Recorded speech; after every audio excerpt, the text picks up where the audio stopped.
ஒரு ரூபாய்க்கு 1000 ஏக்கர் நிலமா? அதுவும் அதானிக்கு. பீகாரில் என்ன நடக்குதுன்னு கேட்டா, அடேங்கப்பா.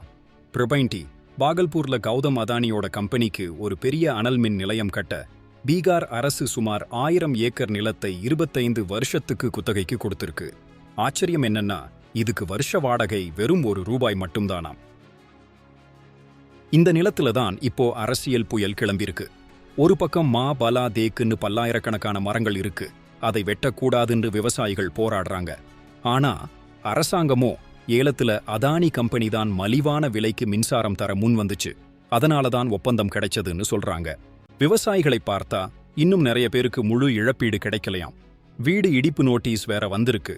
இழப்பீட்டு பணம் ரொம்ப குறைவா இருக்குன்னு மக்கள் வேதனைப்படுறாங்க. அப்போ வளர்ச்சிங்கிறது எங்க வீட்டு வாசல்ல வந்து எங்களையே தெருவுல நிறுத்துதா? அரசு தரப்புல 10,500 மரங்கள் தான் இருக்குன்னு சொல்றாங்க. ஆனா ஒரு அரசாங்க ஆவணத்திலேயே 400 ஏக்கர்ல 3 லட்சம் மரங்கள் இருக்குன்னு சொல்லியிருக்கிறாங்களாம். எது உண்மைன்னு தெரியல. ஒரு பக்கம் மின்சார தேவை, இன்னொரு பக்கம் விவசாயிகளின் வாழ்வாதாரம், சுற்றுச்சூழல் பாதிப்பு. இந்த ஒப்பந்தம் மக்களுக்கு லாபமா இல்ல இழப்பா? இந்த மாதிரியான பெரிய திட்டங்கள் வரும்போது மக்களுக்கு நியாயம் கிடைக்குதான்னு நீங்க நினைக்கிறீங்க? கமெண்ட் பண்ணுங்க.